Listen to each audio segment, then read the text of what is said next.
Gujarat government જોબના YouTube platform પર દોસ્તો આપ સૌનું દિલથી હાર્દિક સ્વાગત કરું છું। આજની વિડીયોમાં આગળ વધીએ એના પહેલાં સૌ કોઈ મિત્રોથી રિક્વેસ્ટ છે કે ખાસ કરીને આજરોજ અને ગઈકાલે જે મહત્ત્વપૂર્ણ અપડેટ છે જેવી કે CCE ગ્રુપ બી GSSBને જે ભરતી હતી એના final answer key cut off result અને તેને લગતી મેરિટને લગતી માહિતી મૂકવામાં આવશે। અંદાજિત સમયગાળો છે તો વિડીયો મૂકવામાં આવ્યો છે, જોઈ લેજો। RRB NTPC જે નોન ટેકનિકલ ભરતીઓ હતી એની પરીક્ષાની તારીખ જાહેર થઈ છે।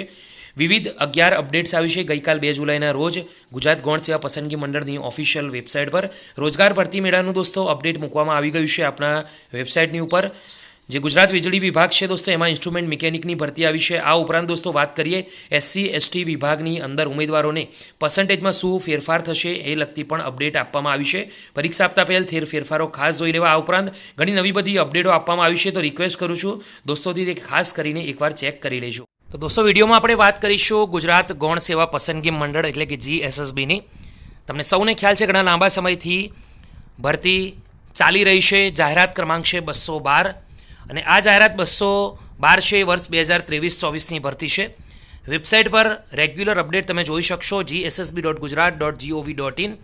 ગૌણ સેવા તરફથી વર્ગ 3 ગ્રુપ એની મુખ્ય પરીક્ષા માટે કચેરી અને ખાતાની ફાળવણીની લિંક બાબતે આ મહત્વપૂર્ણ નોટિસ મહત્વપૂર્ણ અપડેટ મૂકવામાં આવી છે GSSBની વેબસાઇટ પર આજે 3 જુલાઈના રોજ ઓફિશિયલ વેબસાઇટ પર જઈને તમે ચેક પણ કરી શકો છો। આગળ વધીએ। ગુજરાત ગૌણ સેવા વર્ગ 3 ગ્રુપ એ અને ગ્રુપ બી સંયુક્ત સ્પર્ધાત્મક પરીક્ષા પૈકી ગ્રુપ એની મુખ્ય પરીક્ષાના અંતે ઓનલાઈન ડોક્યુમેન્ટ ચકાસણી માટે લાયક ઠરેલા ઉમેદવારો માટે મંડળ ખાતે ઓફલાઈન ચોઇસ ફિલિંગ માટેની સૂચનાઓ 1 જુલાઈ 2025ના રોજ મંડળની વેબસાઇટ પર પ્રસિદ્ધ કરવામાં આવી હતી। તો ઉપરોક્ત સૂચનાના પેરેગ્રાફ નંબર 8થી ઉમેદવારોને મંડળ દ્વારા દરેક દિવસના અંતે કચેરી ખાતાની પસંદગી અને ફાળવણી થઈ હતી। ઉમેદવારોને ફાળવણી થયેલ ખાતા અને કચેરીઓની યાદી તથા બાકી રહેલ જગ્યાઓની યાદી મંડળની વેબસાઇટ પર નિયમિત રીતે મૂકવામાં આવશે તેમ જણાવેલ હતું। ઉમેદવારોના હિતમાં કચેરી ખાતાની ફાળવણીની વિગતો મોબાઈલથી જોઈ શકે તે માટેની લિંક નીચે મુજબ છે। તો દોસ્તો હવે તમે રેગ્યુલરલી દિવસના અંતે કેટલી ફાળવણી થઈ કેટલી ખાલી રહી એ બધી જ માહિતી તમે નીચેની વેબસાઇટ છે એની લિંક પરથી જોઈ શકશો।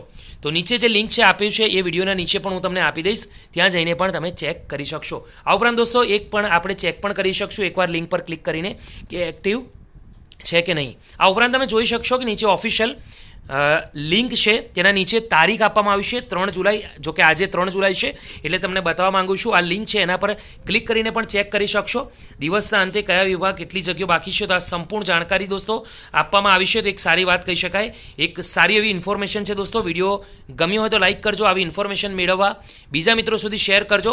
ફરીથી મળીશું, ત્યાં સુધી ગુડ બાય, ટેક કેર।